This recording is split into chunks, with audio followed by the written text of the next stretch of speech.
본 방송에서 제공하는 투자 정보는 투자 판단에 대한 조언입니다. 방송에서 제공하는 주식의 가치, 가격 상승 및 가격 하락에 대해서는 방송사에서 보장하지 않습니다. 헤드라인 뉴스입니다.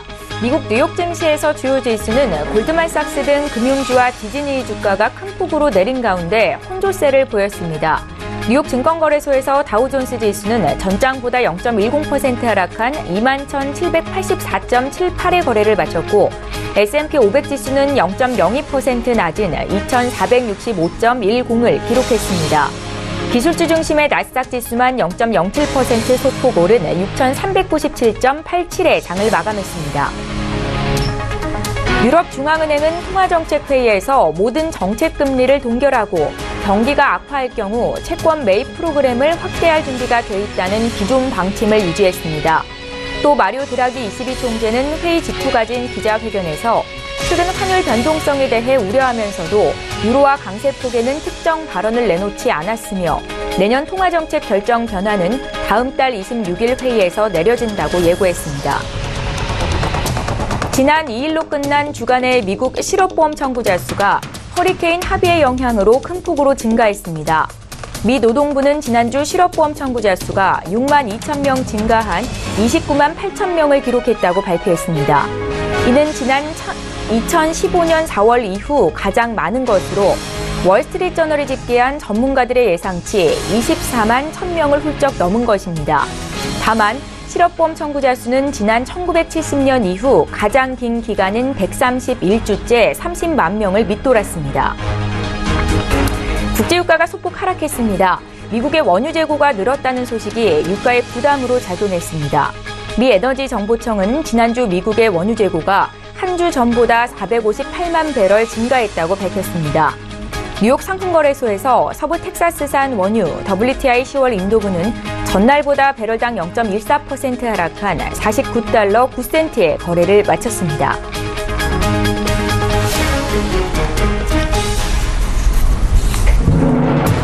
시청자 여러분 안녕하십니까? 출발 증시와이드 1부 시작합니다. 최은정입니다. 유럽중앙은행이 기존의 통화 완화 정책을 유지하기로 결정을 한 데다가 또 전일 미국 정치권의 국채 한도 관련 합의로 인해서 미국 금융시장의 투자 심리는 나쁘지 않았다라는 평가를 받고 있습니다. 상승 출발한 미국 뉴욕 증시는 장중 하락으로 방향을 틀었는데 낙폭이 크지는 않았고 나스닥 지수 같은 경우에는 소폭의 오름세로 거래를 마쳤습니다. 업종별로는 통신업종과 금융주의 하락폭이 컸었는데요. 어제 우리 증시 어떤 움직임 보였었는지도 함께 봐드리겠습니다. 코스피가 지난 3일이었죠. 북한의 6차 핵실험 이후로 나흘 만에 처음으로 어제 상승세를 보였습니다. 지정학적인 리스크가 줄어들고 또 한미 FTA 폐지 우려가 줄었다는 소식이 긍정적인 영향을 미쳤는데요. 코스피는 오랜만에 1%대 강세를 보였습니다. 1.14% 상승한 2,346으로 거래를 마쳤고요. 코스닥 지수도 0.9%, 1% 가까이 올라오면서 658을 기록했습니다. 오늘 한 주를 마감하는 금요일장이고 장 개장을 1시간 정도 앞두고 있는데요. 오늘도 증시에 영향을 미칠 만한 이슈 분석 도와드리겠습니다. 9월 8일 금요일 출발 증시와이드 1부 시간 지금 시작합니다.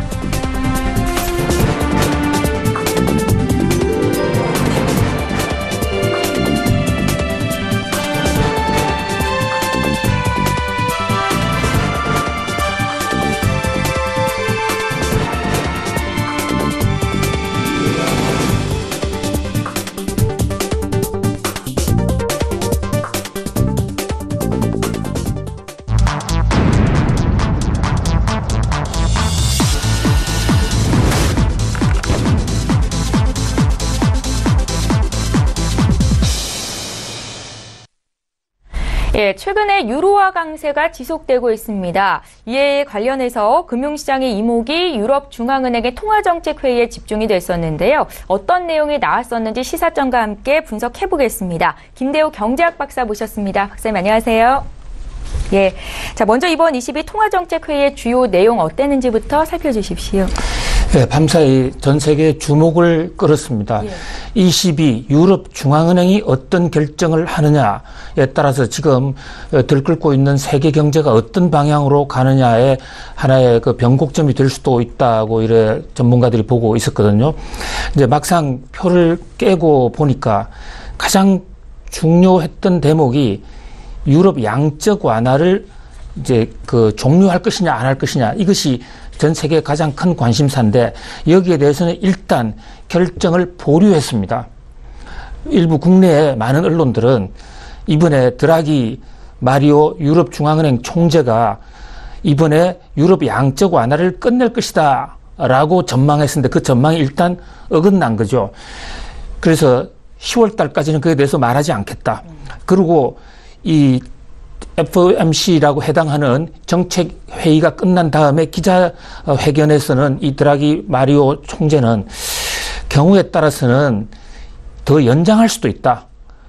올 12월 말에 예정이 되어 있는데 끝나는 거로 더 연장할 수도 있다. 이렇게 발언하는 바람에 한때 떨어지던 유럽, 특히 영국의 주가가 이 22 회의 이후에 막판에 좀 오르기도 했습니다. 어쨌든 어저께 밤에 ECB의 결정은 적어도 정권시장 상황에 있어서는 마이너스 요인이라기보다는 플러스 요인으로 작용한 것만은 틀림이 없는 것 같습니다.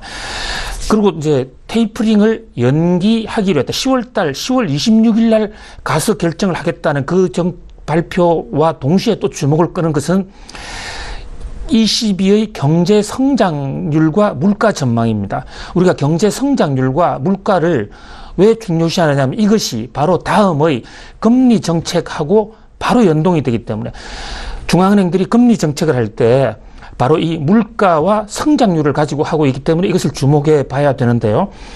바로 이 대목에서 성장률 전망치는 올해 성장률이 유로존 전체 평균치가 1.9%에서 2.2%로 0.3%포인트 올라갈 것이라고 전망을 했습니다. 이것은 생각보다도 유럽 경제가 좋다라는 얘기예요. 그런데 동시에 지금 문제가 되는 게 물가인데요.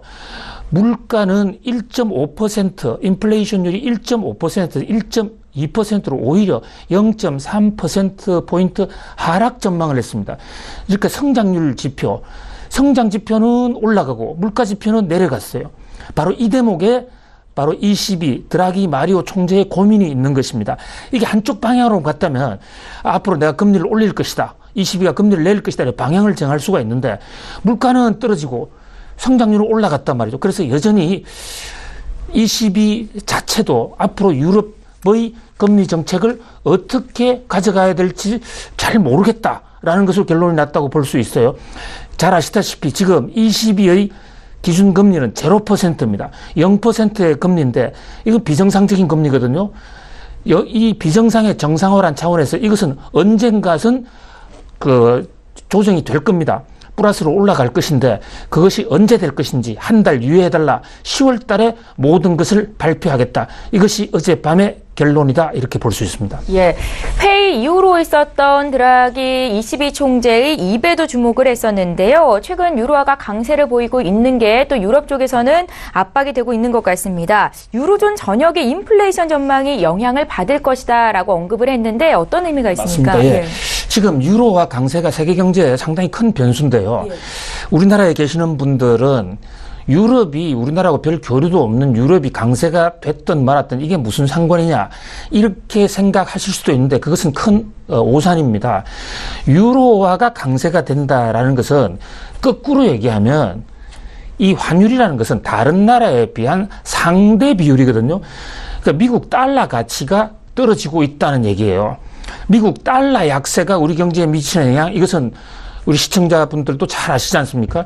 지금 미국이 달러가 약세인데 여기는 두 가지 요인이 있다고 봐야 됩니다. 하나는 첫 번째는 바로 지금 말씀드린 유로가 강세가 되니까 상대적으로 미국 달러가 약세가 되는 요인, 그다음에 또 하나는 트럼프에 대한 리스크. 트럼프가 너무 불안하니까 어떻게 될지 모르겠다. 이 두 가지 요인인데 달러 약세는 우리나라의 수출 경쟁력을 약화시킬 수가 있어요. 그다음에 전 세계의 돈이 미국으로 가지 않은 요인, 미국에 있는 돈이 밖으로 빠져나올 수 있는 요인이 됩니다. 그래서 최근에 우리나라에도 외국인 자본이 많이 들어왔는데 이것의 상당 부분의 큰 요인 중에 하나가 미국 달러가 약세가 되면서 미국 돈이 한국으로 들어온 것이에요. 만약 이것이 미국 달러 약세가 반전이 돼서 미국 달러 강세로 돌아간다 했을 때는 한국에 있는 외국인 자본이 최근에 좀 이탈하고 있는데 그 이탈이 더 커질 수도 있다. 이렇게 볼 수 있기 때문에 미국 달러와나 우리 원화에 직접적인 영향을 줄 수 있다.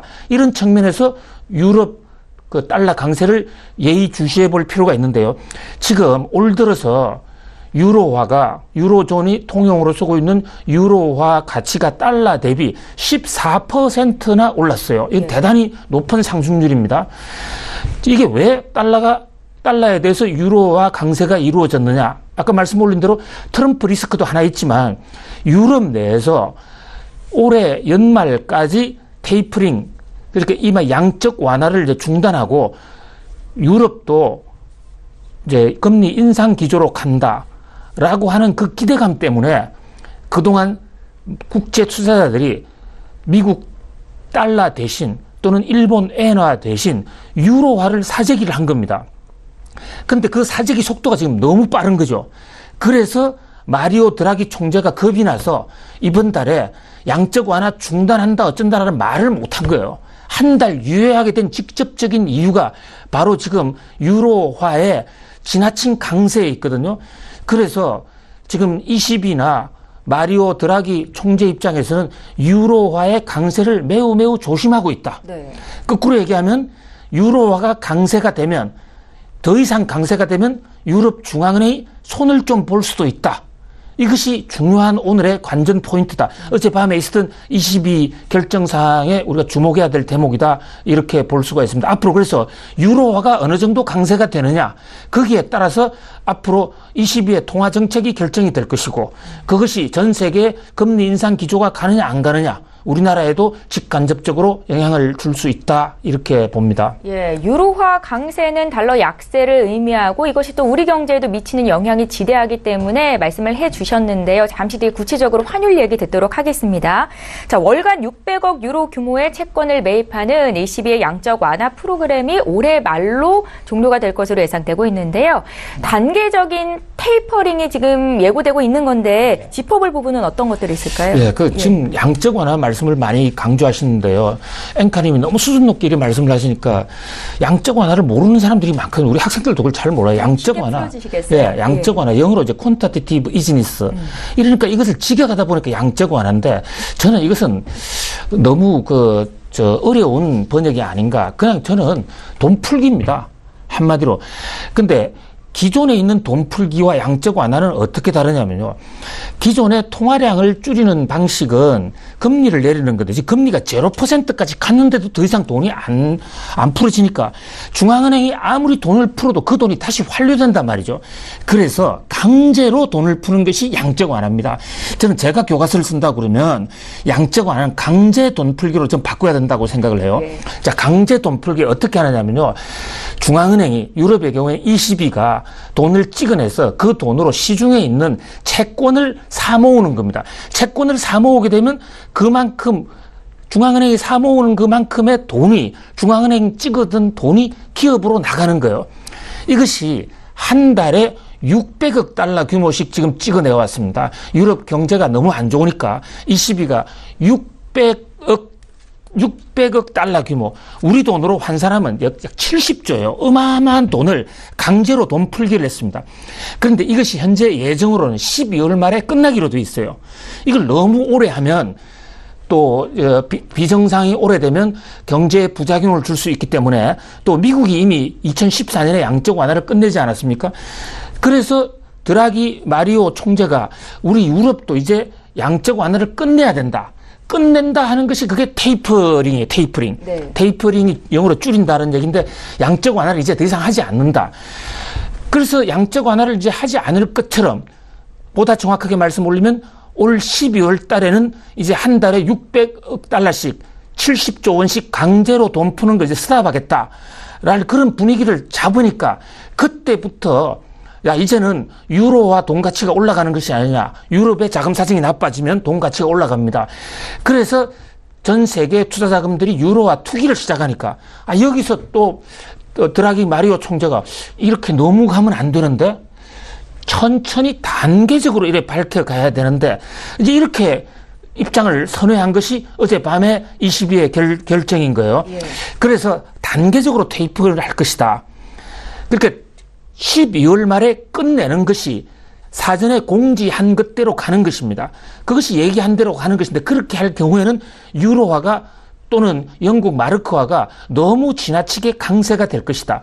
그런 걸 우려해서 12월 달부터 일단 양적 완화를 일단은 끝낸다. 그러나 한꺼번에 테이퍼링을 하는 것이 아니라 단계적으로 점진적으로 줄여갈 것이다. 미국이 2014년에 테이퍼링 할 때 그렇게 했거든요. 예.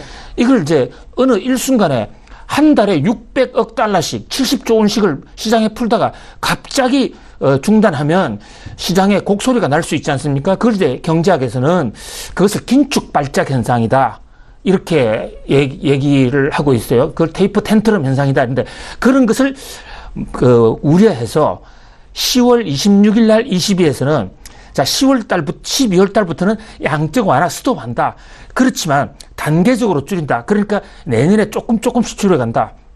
그것이 몇 달간 얼마를 줄일 것이냐. 그게 자세한 내용은 10월 26일에 나오게 되고 그 줄이는 속도와 규모가 앞으로 유로와 달러 시세, 그럼 국제 환율 시세, 정권 시세를 좌우할 수 있다. 이렇게 봅니다. 예, 10월 26일에 있을 20의 통화정책회의가 또 중요한 대목이 되겠군요, 예. 박사님. 예.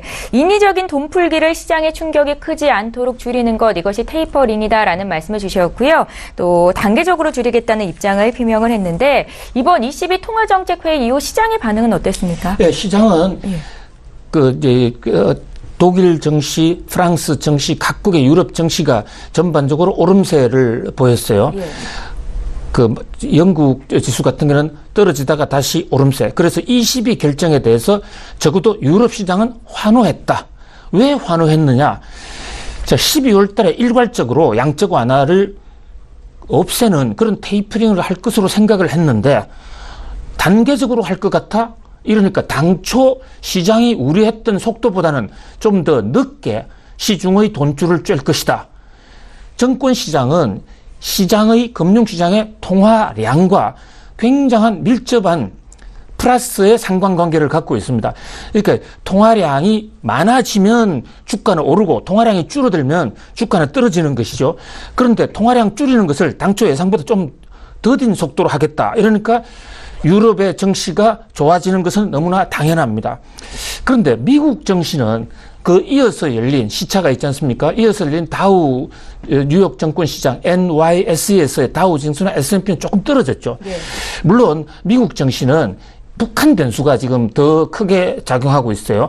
북한이 만약에 때리게 되면 ICBM을 가지고 핵을 때리게 되면 유럽이 아니라 미국을 때리는 거기 때문에 유럽보다는 미국이 지금 더 긴장하고 있고 또 9월 9일 내일입니다. 전성적개들의 건국절을 맞이해서 또 추가로 또 ICBM 실험을 한다는 그런 설도 있고 그래서 미국이 좀 전전긍긍하고 있고 거기다가 트럼프 리스크 이런 것들이 작동해 있는 데다가 자, 미국은 유럽하고 조금 반대로 보는 것이 22의 결정 사항에 대해서도 22가 결정한 것은 유럽의 양적 완화 중단 속도를 좀 더디게 하겠다는 것이 아닙니까?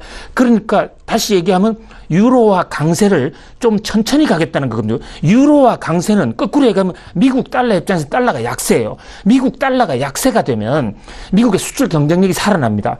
그런데 미국 달러 약세되는 속도가 당초 예상보다 좀 더 줄었다. 그러다 보니까 미국 시장에서는 특히 수출주를 중심으로 당초 예상보다 호재가 좀 덜 오겠다. 이래서 22발 어떤 호재는 미국의 경우에서는 그렇게 심각하지는 않지만 유럽에 비해서는 좀 악재로 작용했다. 이렇게 볼 수가 있습니다. 예.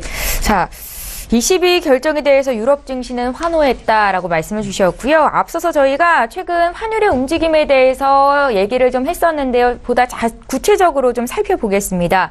유로화 강세에 대해서 얘기를 해주셨었는데 그 원인이 어디에 있을까요, 박사님? 예, 이게 지금 유로화가 지금 치솟고 있는데 유로화 환율 변동 이것이 우리 경제에 왜 영향을 주느냐? 굉장히 중요합니다. 네. 자, 우리나라에 살다 보니까 한국 내에서 상황만을 생각을 합니다. 물론 이번에 이제 10월 2일이 연휴가 돼서 10일 연휴가 됐으니까 해외에 나가실 분들이 많아서 지금 달러 사재기 하는 분들도 여행용 달러 사재기 분들이 간혹 있을지도 모르겠지만 한국 내 상황만 감안하는데 그건 잘못된 것이다라고 보는 거죠. 왜냐하면 우리나라에는 이미 외국인들이 많이 들어와서 투자를 하고 있습니다. 그 외국인들이 입장에서 볼 때는 미국의 투자자들이나 유럽의 투자자들이 볼 때는 자, 지금 유럽의 유로화가 강세가 돼 있다. 지금 우리나라의 투자자들은 미국 투자자들보다 오히려 지금 유럽 투자자들이 더 많아요. 그런데 유로화가 강세가 된다면 우리나라 주가가 아무리 올라도 외국인들 입장에서 보면 자기 나라 유로화를 팔아서 한국에 주식 투자를 했단 말이죠. 그럼 나중에 가져갈 때는 다시 유로화로 가져가야 되는데 유로화가 강세가 되다 보니까 한국에 주식 투자해서 오른 수익률보다도 가만히 유럽은행에 놔뒀을 때 유로화 강세로 인한 투자 수익률이 더 높다. 이러기 때문에 유럽의 국제 투자가 입장에서는 유로가 강세가 되는데 한국에 투자를 하는 거 그건 좀 스투피드한 거죠. 좀 곰바우 같은 투자한 거죠. 그러니까 유로화가 더 이상 초강세로 갈 것으로 이렇게 전망이 되면 유럽 투자자들, 유럽에서 한국으로 온 투자자들은 한국에 굳이 투자할 필요가 없다 이렇게 되는 겁니다. 그럼 그 사람들이 안 오거나 아니면 지금 있는 돈을 빨리 빼서 유럽으로 가게 되면 한국 시장에서 외국인 투자에 자금 회수 현상이 생기고 그것은 코스피, 코스닥의 하락 요인이 될 수가 있단 말입니다. 그런 면에서 굉장히 중요한 변수인 거예요. 그뿐만 아닙니다. 우리나라 지금 투자자들도 상당수가 브라질 또는 베트남 다른 나라에 투자하고 있어요. 투자를 잘했는데 환율에서 졌다. 환게임에서 졌다. 이러면 실제로 받아들일 수 있는 투자 수익률은 급감 또는 마이너스가 될 수 있는 것입니다. 그러면 지금 어저께 밤에 ECB가 유로화 강세 속도를 좀 늦추겠다 한 거 아닙니까? 돈을 일거에 다 환수하지 않겠다. 그것이 우리나라 환율에 어떤 영향을 줄 수가 있냐. 유로 환율 말고요. 한국 환율에 어떤 영향을 줄 수 있나. 이 대목도 굉장히 우리가 체크해야 될 변수인데요. 우리나라 환율은 아직도 우리가 환율의 외환시장의 국제화가 진전이 되어 있지 않아요. 그래서 서울 외환시장에서의 달러와 원화의 수요 공급량을 가지고 결정을 합니다. 이 유로화나 미국 달러와 일본 엔화의 경우에는 국제시장에서 같이 결정하지만 우리나라는 아직까지 그까지 안 갔어요. 그럼 우리나라 상황에서 보면 우리나라 환율을 결정하는 데 있어서 자, 우리나라 이제 한국은행은 어떤 조처를 할 것인가 이게 하나 중요하고요. 달러 변수가 굉장히 중요한 거예요. 서울 외환시장에서 달러의 양이 사실상 우리나라 환율을 좌지우지하거든요. 그런데 아까도 말씀드렸다시피 이 달러 환율은 어디서 영향을 주느냐. 지금 유로 강세가 영향을 주고 있다고요. 유로 통화가 가치가 상승하면 그 반대 관계에 있는 미국 통화는 가치 하락 압력을 받게 됩니다. 그런데 이건 국제 요인이고요. 한국 시장에서는 달러와 원화의 관계인데 자, 달러 가치가 떨어지면 원화가 상승합니다. 최근에 원화 가치가 많이 상승했어요. 물론 북한이 미사일 한 대 쏠 때마다 원화 가치가 하락해가지고 거꾸로 환율이 올랐던 적은 있습니다만은 지금 전반적인 기조가 한국 원화 가치의 상승 기조예요. 환율이 떨어질 가능성이 높다 이런 얘기예요. 그런데 그 이유가 바로 미국 달러 가치가 떨어졌기 때문에 그 반대 관계에 있는 우리 원화 가치가 하락했고 원화 가치가 올라갔고 바로 우리 환율이 떨어졌던 거거든요. 그런데 어저께 밤에 ECB에서 드라기 마리오 총재가 유로화 강세 속도를 좀 늦추기로 했다. 그 얘기는 달러 강세 속도가 좀 늦어질 것이다. 또 그 얘기는 우리나라 원화의 강세 속도가 좀 늦어질 것이다. 그래서 지금 1130원 오락가락하는데 이것이 1120원, 1110원으로 내려가는 속도가 좀 늦어질 수 있다. 거기다가 북한 변수가 하나의 문제인데요. 미사일을 한 번 더 쏜다든지 미국이 북한을 향해서 평양 광장을 때린다든지 이렇게 되면 우리나라 통화 가치는 떨어집니다. 환율이 올라갈 요인이죠. 요 두 가지를 유심히 살펴보는 것이 앞으로 우리나라 환율이 어떻게 될 것인지를 좌우하는 데 굉장히 중요한 변수다. 이 두 가지 체크 포인트를 말씀 올립니다. 예. 최근 중국의 위안화 가치가 상승하고 있는데요. 중국 당국이 나서서 위안화 가치의 급격한 변동을 제어하는 모습도 나타나고 있습니다. 이 위안화 가치의 상승 역시 달러 약세의 원인이다라고 보고 계세요? 달러 약세가 하나의 큰 요인이긴 합니다. 왜냐하면 모든 통화라는 것은 다른 한 통화가 약세가 되면 반대 통화에 있는 것은 강세가 되는 것이거든요. 아니 약세가 됐다는 얘기 자체가 저쪽 강세를 전제로 하는 것이기도 합니다.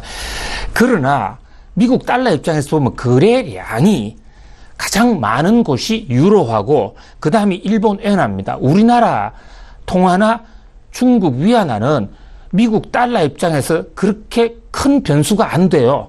크게 거래량이 많지 않다고요. 예. 그래서 미국 달러가 약세라는 얘기 때문에 한국 원화가 강세가 된다든지 중국 위안화, 인민폐가 강세가 된다든지 하나의 요인이긴 하지만 절대적인 변수는 아니다. 그래서 모든 책임을 미국 달러에서만 넘길 수가 없다.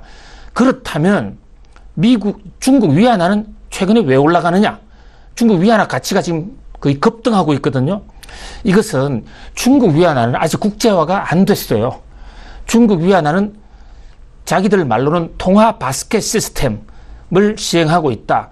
다른 나라 통화를 갖다가 가중치를 둬서 그것을 보고 중국 인민은행이 결정한다. 이렇지만 사실 이것은 30년 전에 박정희 시대 때 우리나라가 했던 방식입니다. 그것은 사실상 정부가 다 조작 가능한 거예요. 그래서 인민은행의 뜻이 가장 많이 반영되어 있다. 그러니까 지금 인민은행 입장에서는 고민이 지금 중국 경제가 안 좋아질 것 같으니까 중국에서 외국으로 빠져나가는 돈이 많습니다. 이것을 시진핑 국가주석이 이것을 막으려고 혈안이 되어 있습니다. 10월 18일 날 시진핑 주석의 2기 임기가 시작을 해야 됩니다. 그래서 국가적으로 에너지를 모아서 그게 자기가 지금 투표하는 거거든요. 표를 모아야 되는데 만약에 위안화가 계속 떨어져가지고 중국 경제에 큰 위기라도 온다고 그러면 시진핑의 2기 집권에도 어려울 수 있기 때문에 국가적으로 지금 위안화를 강세로 몰아가고 있는 거예요. 물론 너무 빠른 강세는 인민은행이 막고 있습니다만은 거기다 또 지금 북한 문제도 하나의 변수인데요. 북한 문제로 인해서 중국과 미국이 사이가 지금 상당히 좀 묘해지고 있어요. 북한을 핵실험하는 것을 중국이 제대로 해주지 못하고 있다. 제대로 말려주지 못하고 있다. 이게 트럼프의 고민 아닙니까? 그렇게 되면 정녕 북한이 핵 개발로 가고 핵 보유국으로 나아간다면 트럼프는 중국을 향해서 환율 조작국으로 지적하고 중국 환율에 대해서 공격을 하겠다. 이것이 트럼프의 그동안에 보여왔던 스탠스입니다. 그러니까 중국 입장에서는 트럼프의 그런 어떤 공격으로부터 벗어나기 위해서 환율 조작을 하지 않았다는 어떤 의혹을 벗어나기 위해서라도 의도적으로 중국 위안화를 좀 강세로 가져갈 필요가 있었던 겁니다. 중국이 조작했고, 이렇게 다시 종합해보면 세 가지 요인이죠. 달러 약세가 첫 번째 요인이고, 두 번째로 시진핑의 제2기 투표가 10월 18일로 예정돼 있고, 세 번째, 북한 핵 문제 때문에 미국과의 환율 마찰, 이것을 세 가지를 의식해서 중국이 위안화를 인위적으로 위안화 강세로 몰아가고 있다. 이렇게 볼 수 있습니다. 예, 저희 환율 관련해서 질문 하나만 더 드리겠습니다. 원화 가치가 지금 계속 강세를 보이고 있는 기조라고 말씀을 하셨잖아요. 우리 경제에 어떤 영향이 있을까요? 예, 원화가 이제 강세가 되면 당장의 수출 쪽에서는 마이너스가 돼요. 그만큼 똑같은 양을 수출해도 환율 차이 때문에 우리나라 돈으로 평가해, 우리나라 돈으로 받아들인 돈이 좀 줄어들기 때문에요. 그러나 현재 지금 우리나라 상황은 우리 지금 수출 경제는 상당히 좋거든요. 예. 그렇기 때문에 환율이 우리나라 원화가 좀 강세가 된다고 해서 우리나라 전체 국가 경제에 미치는 영향은 별로 없을 것이다 이렇게 봐요. 그러나 다만 이제 수출이 둔화되게 되면 수출 의존도가 높은 기업들, 그러니까 이제 투자를 할 때 어느 기업의 수출 비중이 얼마 되냐, 이것은 IR 리포트를 보시면 다 알 수 있거든요. 그거를 보시면서 수출 의존도가 높은 기업은 좀 영향을 받을 수 있지만, 뭐 국가 경제 전체적으로는 미국 달러 강세, 달러 약세, 우리 원화의 강세가 우리 경제에 주는 영향은 미미하다. 오히려 그보다는 저는 플러스 요인이 더 많을 수 있다고 봅니다. 지금 우리가 정권 시장이나 외국 돈이 빠져나가 최근 정시가 흔들리게 된 것도 외국인 투자자들이 빠져나간 결과인데요. 그것은 이제 북한 변수 때문에 북한이 불안하니까 만약에 전쟁이라도 해서 핵무기가 떨어진다면 그러면 자기가 투자한 돈을 다 못 찾을 가능성도 있기 때문에 돈을 빼내가는 건데 우리 원화가 강세가 될 것이라는 그런 기대감이 있다면 글쎄 전쟁은 아니라겠지. 그렇다면 역시 미국이 달러가 하락하고 있는 미국보다는 원화가 올라갈 것으로 기대되는 한국 쪽에 투자하는 게 나을 거야. 최근에 외국인 투자들이 며칠 만에 빠져나갔던 돈이 순투자로 반전하지 않았습니까? 어제도 주가가 좀 올랐죠. 그것은 한국의 원화 절상에 대한 기대가 좀 있는 거거든요. 물론 한국 경제가 잘 될 것이라는 기대도 있는 것이고 그렇기 때문에 자금 흐름 면에서는 오히려 플러스가 될 수 있다. 근데 역시 최대의 변수는 결국 북한 문제죠. 북한 변수는 경제적으로 설명이 불가능한 거거든요. 네. 그러니까 북한이 정말 내일 미국의 일본의 주간 현대라는 잡지가 내일 전쟁이 터진다라고 황당무계한 그런 보도를 했어요. 저는 사실로 믿지 않지만은 내일 9시에 9월 9일 9시에 미국이 평양 광장에 나와 있는 김정은 등을 기습 폭격할 것이다. 그 보도를 지금 하고 있어요. 그렇게 되면 북한이 리스폰스를 할 것이고 세계 전쟁이 터진다. 일본은 지금 그런 보도인데 사실이 아니라고 믿고 또 아닐 겁니다. 그러나 어쨌든 북한이 또 내일 SLBM 같은 걸 쏠 수가 있지 않습니까? 그렇게 되고 또 우리가 11일 날 안보리 지금 북한에 대한 제재 결의를 하게 됩니다. 그 제재가 어떻게 나올지를 알 수가 없는데 그 제재 결의에 대해서 그동안에 북한은 안보리가 제재하면 보란 듯이 제재한 다음 주에 한 방씩 쏘았어요. 뭐 그런 관점에서 볼 때 그런 북한 변수가 있으면 또 주가가 출렁할 수가 있단 말이죠. 그 트럼프 대통령은 일단은 북한의 군사 행동은 두 번째다. 이렇게 얘기하지만 또 오늘 아침에 그렇다고 해서 군사 행동 가능성이 없다는 것은 아니다. 도대체 트럼프 대통령의 말을 알 수가 없습니다. 거의 김정은을 예측하기 어려운 거 마찬가지로 트럼프 대통령도 예측하기가 어려운 거거든요. 그런 상황에서 북한 변수가 생기면 북한이 이상하다 할 때 제일 크게 달아나는 것은 우리 환율입니다. 환율이 강세가 아니라 환율 가치가 폭락할 가능성이 있는 거예요. 그래서 경우에 따라서는 지금 1130원이 1200원, 1300원. 우리 금년 초에 어떤 전문가들은 우리 환율이 1400원까지 갈 수도 있다고 보지 않았습니까? 그렇게 전망이 된다면 외국인 자금이 일시에 빠져나갈 수가 있다. 그래서 북한 변수는 경제학자가 예측할 수 있는 범위를 넘어선 것이다. 그러나 북한 변수가 환율에 줄 수 있는 요인은 경제적 요인보다 훨씬 더 크다. 이 말씀만 올리겠습니다. 예. 말씀하신 것처럼 북한의 변수가 국내 증시의 가장 큰 변수 중에 하나가 아닐까라는 생각이 드는데요. 어제 국방부가 사드 4기의 임시 배치를 완료했습니다. 중국의 또 사드의 추가적인 보복이 예상되는 상황인데 중국 반응은 어떤가요, 박사님? 예. 중국 반응은 한마디로 배신당했다.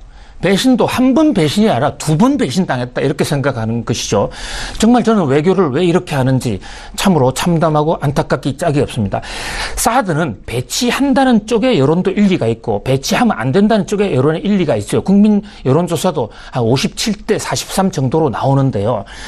만약에 어제처럼 이제 배치를 했지 않습니까? 배치를 하려고 마음을 먹었다면 문재인 정부는 정책을 크게 잘못한 것이다. 저는 이렇게 평가하지 않을 수가 없다는 거죠.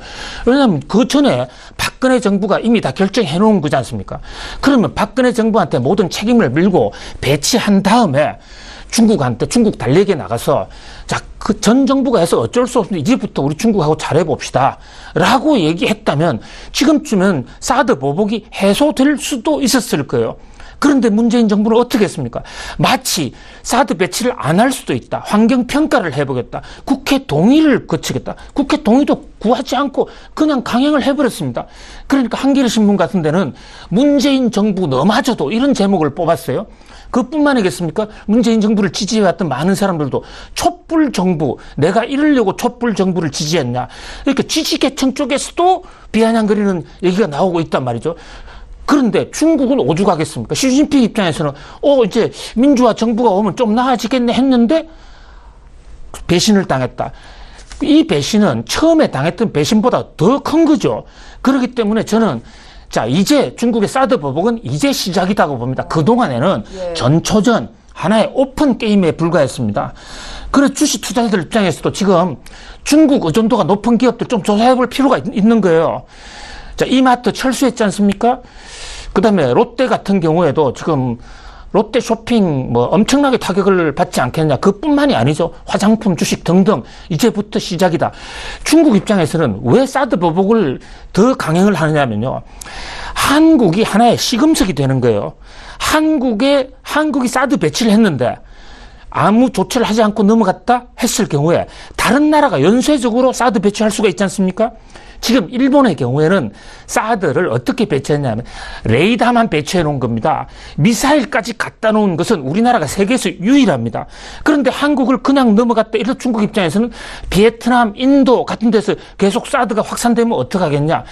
그런 전략적인 자기들 계산해서 한국을 좀 때리겠죠. 심지어 일각에서는 이제 한국과 이혼할 때다. 25년 만에 이혼한다는 소리가 나오고 있는 거예요. 물론 문재인 정부가 지금이라도 잘할 것으로 믿습니다. 또 잘해야 되고요. 그래서 중국에도 우리가 미리 사드 배치하기 전에 몇 시간 전에 얘기를 해주고 지금 중국 달래기를 하고 있는데 그럴 수밖에 없는 사정에 유일하게 우리가 해석할 수 있는 게 북한이 핵실험을 했지 않습니까? 핵실험을 그렇게 수소폭탄급 핵실험을 할 줄은 몰랐다. 그런 사정 변경의 원칙이 있다. 그러니까 우리가 어쩔 수 없었다. 이래서 지금이라도 외교를 잘 해야 되는데 그럼에도 불구하고 중국의 사드 보복은 이제 시작이다. 전 그렇게 봅니다. 예, 사드 추가 배치로 인한 중국의 경제 보복 강도가 높아진다면 우리 경제에 미치는 영향 또한 만만치 않을 텐데요. 현대자동차의 중국 파트너인 베이징 자동차가 합자 관계를 끝내는 것까지 고려하고 있다라는 소식이 들렸습니다. 생산, 그러니까 공장 중단에 이어서 합자 해지까지 현대차의 고민이 만만치 않을 텐데요. 이번에 사드 추가 배치로 인한 영향이다라고 보십니까? 예. 현대차가 베이징차라고 해서 현대 베이징이죠. 북경에 있는 베이징차하고 현대차가 50대 50으로 공동 출자한 회사입니다. 이거 합작을 할 때 제일 위험한 게 이 50대 50이에요. 50대 50 하면 어느 누구도 마음대로 할 수가 없는 거예요. 51대 49라든지 뭐 이렇게 안 해놓으면 자, 북경 오늘 인민일보 보도를 보시면 쇼크를 받았습니다. 그게 50% 지분을 가지고 있는 베이징차가 현대 북경차에서 철수해버리겠다. 50%가 철수해버리겠다. 이게 멘붕 상태인 거예요. 현대자동차 50% 주식이 달아나 버리면 그 자금을 어디서 구할 겁니까? 그리고 그것은 돈으로 할 수도 없는 거예요. 현재 중국의 합작회사법에서는 50%에 반드시 중국 자본이 있어야만 되는 겁니다. 중국에 또 다른 회사가 지금 사드 보복하고 있는 와중에 들어오겠습니까? 그러면 현대차가 영업을 못할 수도 있는 상황까지 갈 수 있단 말이에요. 지금 그러잖아도 현대차 공장이 지금 5개가 있어요. 그중에 하나는 아직까지 작동을 안 했고 전국의 청두 공장 뭐 등등 해서 지금 4개가 있는데 이 4개도 부품 납품이 안 돼서 지금 제대로 못하고 있는 거 아닙니까? 부품 납품 안 되는 것도 같이 합작하고 있는 베이징 차에서 부품 단가를 지금 후려치려고 하고 있는 거예요. 물론 인민일보 보도를 보면 중국 저것은 나름대로 또 변명도 있습니다. 사드 보복이 아니라 중국 현대차, 한국에 있는 한국 현대차가 잘못하고 있다. 이 갑질을 하고 있다는 겁니다. 무슨 얘기냐면 중국에 있는 베이징 현대차가 50% 지분밖에 없으니까 그 돈을 벌기 위해서 부품사들한테 납품을 받고 있는데 납품에 받고 있는 많은 회사가 현대 계열사라는 거죠. 현대 모비스라든지 뭐 이런 회사. 그 계열사한테 부품 가격을 너무 높이 주고 있기 때문에 이른바 일감 몰아주기를 하고 있기 때문에 이것을 쳐내기 위한 것이지 현대가 너무 사악하다. 그런 면에서 이번에 손을 보는 것이다. 이렇게 주장을 해야 되는데 그 시시비고 한계는 좀 더 우리가 시간을 갖고 따져봐야 되겠지만 어쨌든 중국 입장에서는 사드 보복하고 싶은 차에 울고 싶은데 뺨 한 째 때려주고 잘 된 거예요, 지금. 그런 관점에서 볼 때 현대차가 아주 표적이 된 겁니다. 그런데 현대차는 또 어떤 회사입니까? 우리나라 제2위의 기업입니다. 그리고 지난번에 김대중 정부에서 그 산업 합리화를 하면서 우리나라 모든 자동차를 다 몰아줘서 사실상 우리나라 자동차의 모노폴리, 독점을 하고 있는 회사예요. 현대차의 타격은 한국 경제에 상당한 타격이 될 수 있을 것 같아. 그래서 여기에 대해서는 현대차 문제는 이 사드 보복과 관련해서 좀 국가적인 차원의 좀 대책이 있어야 되지 않나 이런 생각입니다. 예. 사드 추가 배치로 인한 중국의 경제 보복이 이제 시작이다라는 박사님의 말씀이 이렇게 가슴에 와 닿는데요. 정말 말씀하신 것처럼 정부 차원의 어떤 노력들이 계속해서 필요할 것 같다 생각이 듭니다. 국내 증시에 영향을 미칠 이슈 분석 도와드렸고요. 김대우 경제학 박사와 함께했습니다. 고맙습니다. 예, 출발 증시와이드 1부 시간 여기서 마칩니다. 잠시 뒤 2부 시간에는 시청자 여러분들의 종목을 상담해 드리는 시간이 있습니다. 샵 0082 유료 문자 이용하실 수 있고요. 건당 100원의 정보 이용료가 부과됩니다. 저희는 잠시 뒤 출발 증시와이드 2부 시간으로 다시 오겠습니다. 고맙습니다.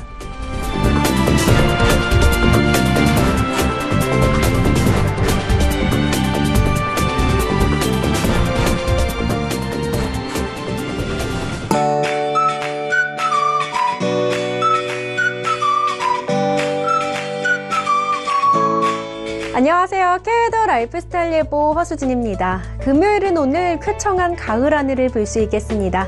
또 아침 저녁으로는 선선하지만 한낮에는 기온이 크게 오르면서 다소 덥게 느껴지기도 하겠는데요. 큰 일교차에 대비해서 외출할 때는 얇은 겉옷을 챙겨 다니시는 게 좋겠습니다. 또 맑은 하늘 아래 볕이 강하게 내리쬐면서 전국적으로 자외선 지수 나쁨 단계를 보이겠고 오존의 생성도 활발하겠습니다. 낮 시간대에는 장시간 야외 활동을 피해 주시는 편이 좋겠습니다.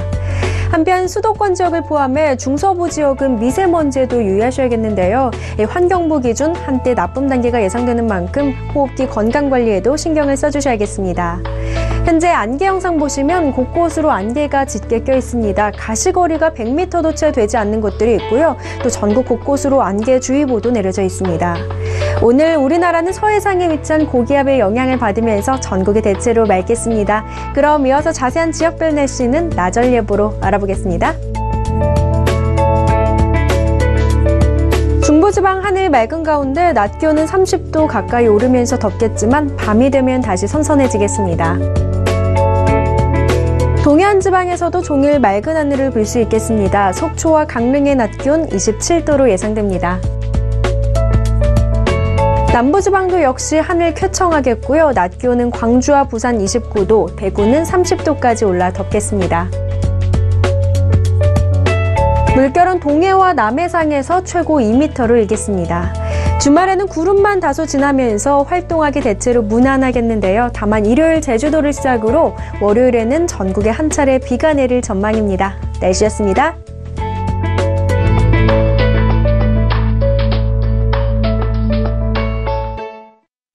본 방송에서 제공하는 투자 정보는 투자 판단에 대한 조언입니다. 방송에서 제공하는 주식의 가치, 가격 상승 및 가격 하락에 대해서는 방송사에서 보장하지 않습니다.